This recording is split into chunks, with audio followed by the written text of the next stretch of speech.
Tout le long de nombreuses années du siècle dernier, Sam Rayburn était l'un des plus grands noms dans le plus grand siège de pouvoir à Washington, D.C. Effectivement, certains pensaient qu'il était plus puissant que certains des présidents qui se sont succédés aux États-Unis pendant qu'il était toujours président de la Chambre de représentants. En fait, il a rempli pendant 17 ans la fonction de président de la Chambre, mais pas n'importe quel président. Aucun projet de loi ne passait au Congrès sans avoir reçu son approbation en premier. C'était un homme puissant. Pourtant, quand plus tard il a repensé à sa vie politique glorieuse à Washington, D.C., Sam Rayburn a dit qu'aucune de ses expériences n'a jamais égalé ce qui a eu lieu un jour dans une gare ferroviaire au Texas de l'Est. C'était en fait une gare quelconque, une gare très éloignée des couloirs du pouvoir de Washington, D.C., mais c'est précisément dans cette gare négligée que la vie de cet homme a été influencée à jamais, que la vie de cet homme a été façonnée. Sam Rayburn racontait l'histoire et il la racontait encore et encore et encore. Il racontait l'histoire avec une grande joie, il la racontait avec une grande passion, il l'a raconté avec un profond respect, il l'a raconté avec une grande émotion et il l'a raconté en temps de crise, que ce soit des crises personnelles ou des crises politiques. Après tout, elle a radicalement marqué sa vie et a fait de lui l'homme puissant qu'il était devenu. Laissez-moi vous la raconter. En un jour particulier, de l'année 1900, au milieu de la prairie de Texas balayée par le vent, le père de Sam a démarré sa bagnole et a conduit son fils âgé de 18 ans à la ville. Son fils allait entrer à l'université et laisser derrière lui une petite ferme que son père a labourée toute sa vie. Et pendant que le père et le fils se tenaient debout à la plateforme de la gare pour attendre l'arrivée du train, les deux, bien sûr, le père et le fils, éprouvaient des émotions intenses que vous ne comprendrez jamais à moins d'être passé par là, et éprouver ce que veut dire prendre votre enfant et le laisser à l'université.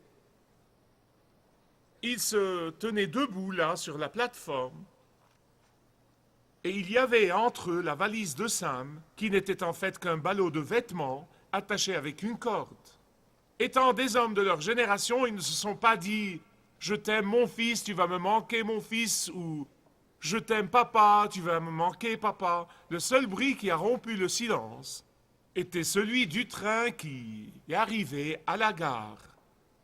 Et comme le train arrivait à la plateforme et que le jeune Sam s'apprêtait à monter dans le train, à ce moment même, son père a fourré sa main dans sa poche.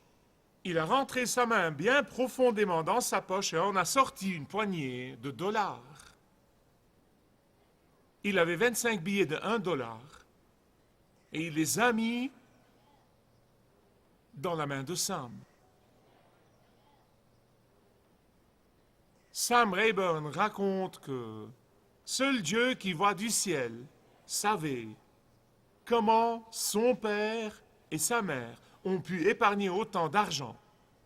Il dit, nous ne pouvions pas mettre un seul sou de côté. En fait, son père gagnait juste assez d'argent pour maintenir sa famille en vie. Et Sam Rayburn a continué, il a dit, ça m'a brisé le cœur de le voir me donner 25 dollars. Et il a continué, il a dit, je me suis souvent demandé de quoi mon père et ma mère se sont privés pour pouvoir épargner autant d'argent. Combien ont-ils vraiment sacrifié des sacrifices personnels? Et avec les larmes aux yeux, Sam est monté dans le train. Et à ce moment même,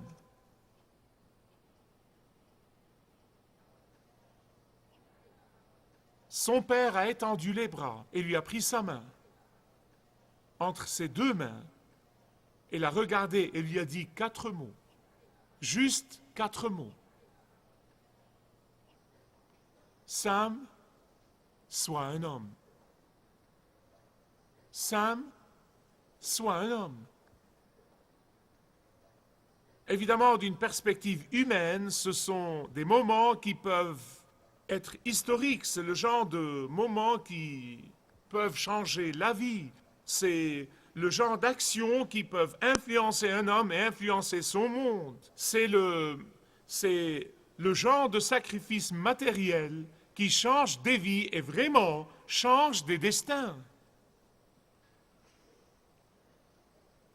Et pourtant, nous voilà, nous sommes aujourd'hui au XXIe siècle. Nous vivons à une époque où les médias se moquent et ridiculisent les maris et les pères, alors que les sociologues confirment que les pères décident de l'avenir des familles et par conséquent décident de l'avenir de la société. À une époque où les publicités et les séries télévisées présentent les maris et les pères comme des imbéciles et des ratés et des idiots maladroits, pendant que les psychologues séculiers confirment que les pères peuvent décider de l'avenir de leurs enfants. L'ironie, c'est que les psychologues ainsi que les savants sociaux découvrent aujourd'hui ce qui a été dans la Bible depuis des milliers d'années.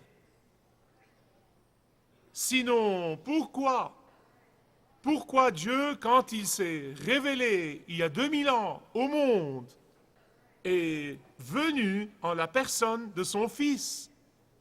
Parce que dans la culture biblique, écoutez-moi bien sur ce point, à l'époque biblique, le père et l'enfant étaient liés, le père et l'enfant étaient inséparables. Ils avaient une unique intimité. Dans l'Ancien Testament, les prêtres présentaient des offrandes et des sacrifices à Dieu pour le peuple. Mais je veux vous déclarer ce matin qu'avant que le système sacerdotal n'ait jamais été établi, avant que le système sacerdotal n'ait jamais existé, Dieu chargeait les pères d'être les prêtres de leur foyer. Et la raison pour laquelle notre culture va à la dérive aujourd'hui, la raison pour laquelle notre culture a perdu ses attaches, la raison pour laquelle notre culture aujourd'hui a parfois l'air d'une plante qui a été arrachée avec ses racines, c'est que nous avons perdu de vue la prêtrise des pères et des maris. La Bible nous donne plusieurs rôles que le mari et le père sont censés jouer, mais aucun de ces rôles n'est aussi important que le rôle ultime du prêtre du foyer. En fait, nous avons plusieurs modèles dans la Bible. Mais je vais vous parler aujourd'hui du modèle de Job.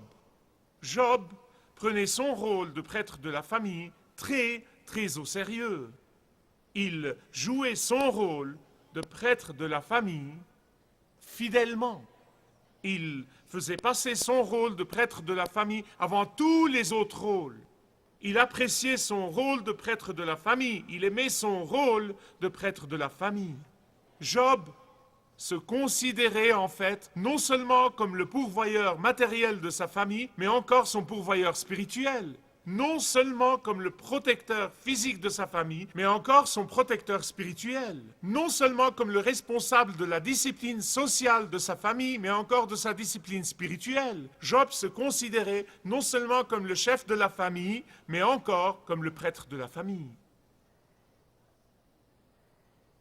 En fait, la plupart des historiens situent Job du point de vue de l'époque où il a vécu soit avant Abraham, soit aux alentours de l'époque d'Abraham.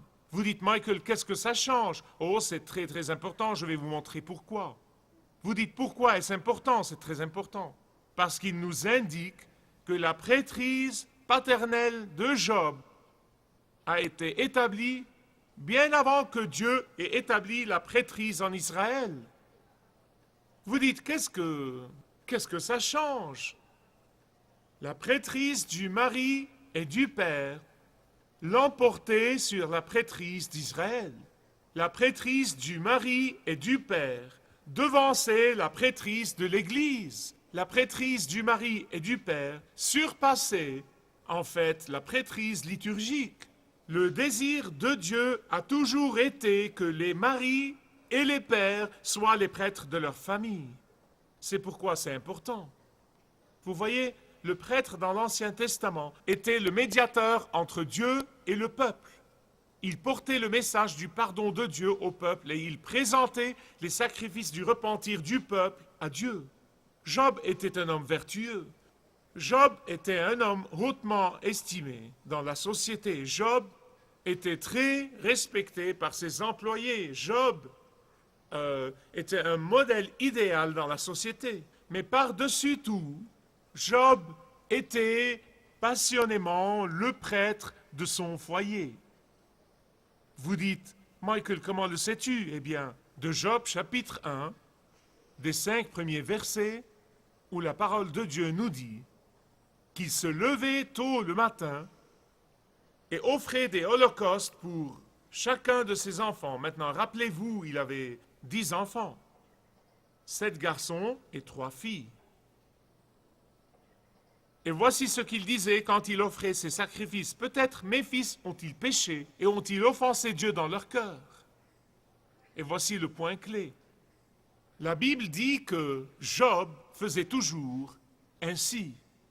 Il s'en était fait une habitude. Maintenant, je veux focaliser sur 3 points. Le rôle du prêtre de la famille à la maison. Son rôle est de cultiver l'engagement envers Dieu. Deuxièmement, son rôle est de cultiver l'amour d'autrui. Et troisièmement, son rôle est de cultiver la cohérence dans sa vie et de donner le bon exemple à ses enfants. Premièrement, le rôle du prêtre de la famille est de cultiver l'engagement envers Dieu. La Bible dit que Job se levait tôt le matin. Cela veut dire que c'était sa première activité de la journée. Pourquoi? Parce que Job comprenait que le besoin le plus désespéré, que le besoin le plus pressant, que le besoin le plus important, que le besoin le plus pertinent était la vie spirituelle de sa famille. Il savait que s'ils ne cultivaient pas l'engagement envers Dieu dans leur cœur, que s'ils ne cultivaient pas une relation profonde avec Dieu dans leur vie, que s'ils ne les préparaient pas à marcher spirituellement avec Dieu, toutes les bagatelles du monde qu'il pourrait leur donner ne leur serviraient à rien. Ils le comprenaient. Vous voyez, dans l'Ancien Testament, le prêtre présentait les sacrifices pour le peuple. Mais dans le Nouveau Testament, tous les croyants sont des prêtres. Personne ne s'entremet entre nous et Dieu. Nous avons notre prêtrise comme croyants et de ce fait, nous sommes dans la position privilégiée de nous tenir dans la prière pour les autres et d'intercéder pour les autres. Quand quelqu'un m'appelle ou vient me dire « Michael, je sais que tu es occupé, surmergé de travail, mais peux-tu prier pour moi, j'ai ce besoin-là » ou « Peux-tu prier pour un tel ?» Je lui dis « Minute, arrêtons là !» Quand tu me demandes de prier pour toi, quand tu me demandes de prier pour toi, tu me donnes le plus grand privilège, le plus grand honneur qui soit pour exercer mon rôle comme croyant. Et c'est ce que veut dire être un prêtre. Quand vous priez pour moi et je prie pour vous et nous prions les uns pour les autres, c'est un honneur, c'est un privilège. Parfois les gens deviennent de grands guerriers de prière quand ils sont dans l'adversité. Mais en réalité, la plus grande bénédiction que vous recevrez, c'est quand vous intercédez pour les autres. Parce que c'est le rôle principal du prêtre. Et c'est votre rôle et le mien dans le Nouveau Testament. La première responsabilité du prêtre de la famille et le premier appel du prêtre de la famille, la première mission du prêtre de la famille, c'est d'intercéder tous les jours pour sa famille, de se tenir sur la brèche. Sam Rayburn était tellement influencé par le sacrifice financier que ses parents ont fait. Mais écoutez-moi, bien-aimés, s'il vous plaît, écoutez-moi. c'est loin d'être aussi puissant, c'est loin d'être aussi important que le sacrifice de prière, le sacrifice de louange, de prière et d'intercession pour les membres de la famille. Le père de Rayburn a fait un sacrifice afin que son fils puisse devenir un vrai homme. Mais quand vous priez et quand vous intercédez pour vos enfants seront de vrais hommes de Dieu et vraies femmes de Dieu. Avant même que Job ne pense à ses intérêts, avant qu'il ne pense à ses besoins, avant qu'il ne pense aux défis qu'il pouvait rencontrer en ce temps-là, il intercédait pour sa propre famille. Il priait et priait. Il présentait des sacrifices pour sa famille. Il se tenait sur la brèche pour les membres de sa famille. Laissez-moi vous dire une chose que je crois de tout mon cœur et de tout mon être. Si les prêtres de la famille se lèvent tôt le matin et commencent à exercer leur fonction sacerdotale et commencent à prier pour leurs enfants, nous aurons le plus grand réveil que notre génération puisse avoir maintenant en Amérique aujourd'hui.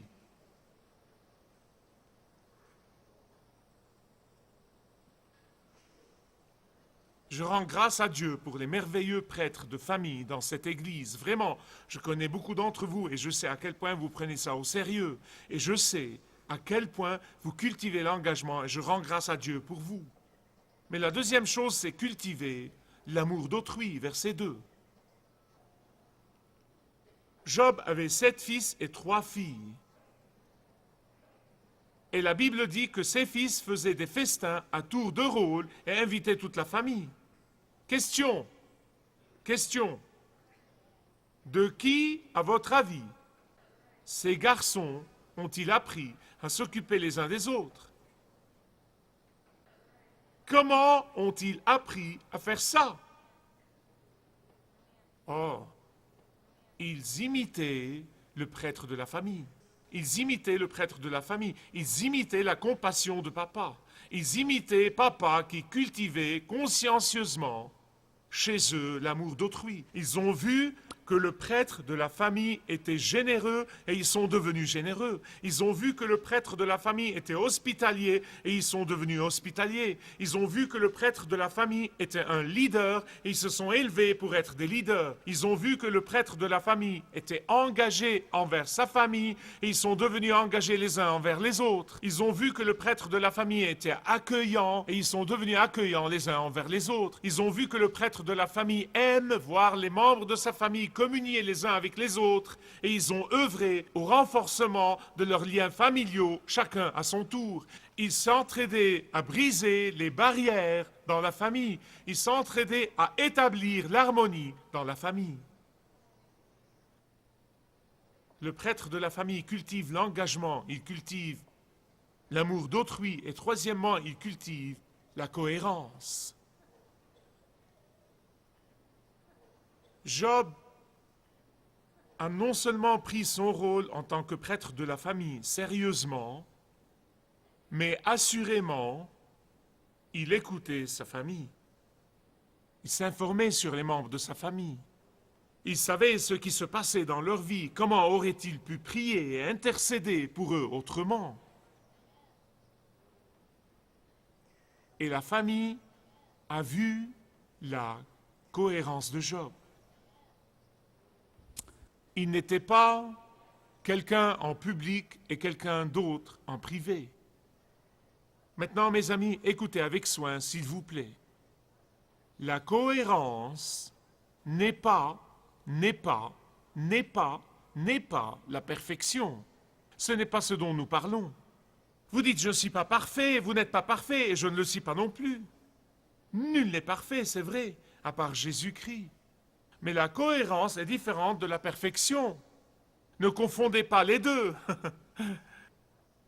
Mais comme les enfants observaient le prêtre de la famille, jour après jour, ne se fatiguant jamais, ne s'ennuyant jamais, ne se lassant jamais d'intercéder et de prier pour les membres de sa famille, ils ont apprécié sa cohérence.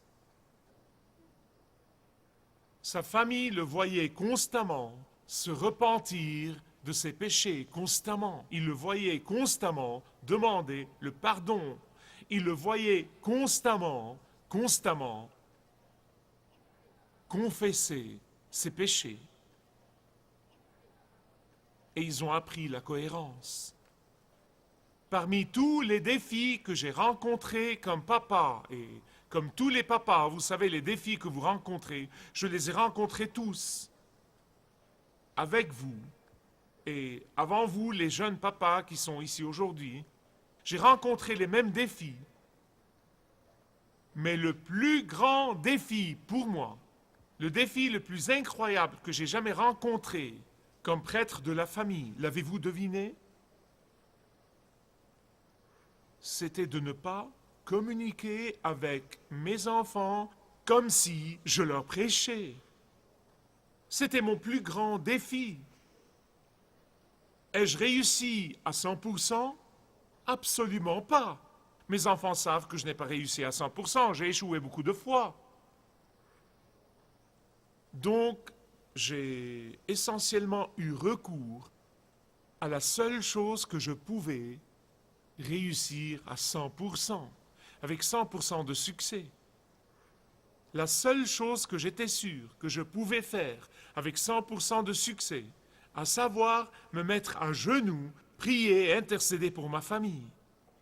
Jeune papa, je vous prie d'écouter avec soin. Avant de vouloir envoyer vos enfants aux meilleures écoles, avant de vouloir voir vos enfants réussir dans la vie, avant de vouloir les voir des étudiants brillants, avant de vouloir les voir de grands athlètes, avant de vouloir les voir vivre en harmonie avec les autres, avoir de bonnes relations, avant tout ça, vous devez vous-même être et donner le modèle de la cohérence à votre famille. Ils auront un bon exemple à suivre. Je veux vous raconter une histoire pour clôturer dans l'espoir de vous faire parvenir mon idée et d'illustrer ce que j'essaie de vous dire. Paul Moody était un merveilleux pasteur presbytérien. Il était le fils de l'évangéliste célèbre D.L. Moody, dont le nom a été donné à une université de théologie et à une église à Chicago. Paul était un merveilleux pasteur à part entière. Il était merveilleux. Mais il raconte une histoire qu'il décrit comme, et je cite, « l'événement le plus mémorable de ma vie ». Non, ce n'était pas la foule qui affluait et se pressait dans le but d'assister aux réunions de son père célèbre. Ce n'était pas les merveilleux sermons de son père, rien de tout ça. Non. C'était un événement qui a eu lieu, dit-il, quand j'avais 10 ans. Paul était couché sur son lit, et son père était là, à genoux, à côté de son lit, les larmes ruisselant sur son visage ridé, et il demandait le pardon à son enfant. Eh bien, il est évident que D.L. Moody avait puni à tort son fils pour quelque chose que son fils n'avait pas fait. Et il s'en est rendu compte. Et dès qu'il s'en est rendu compte, il était là, à genoux, à côté du lit de son fils. Et il pleurait et demandait à son fils de lui pardonner. Paul a grandi et il a dit, cette chose, c'était l'événement le plus mémorable de ma vie. Bien-aimé, la cohérence ne veut pas dire la perfection sur terre. Je vais répéter, la cohérence ne veut pas dire la perfection, mais elle veut dire savoir comment se repentir. Savoir comment se repentir. Si vous désirez connaître Dieu d'une manière personnelle, demandez le livret « Retrouvez la joie que vous avez toujours désirée » et vous pourrez découvrir l'amour de Dieu pour vous et apprendre comment expérimenter son pardon.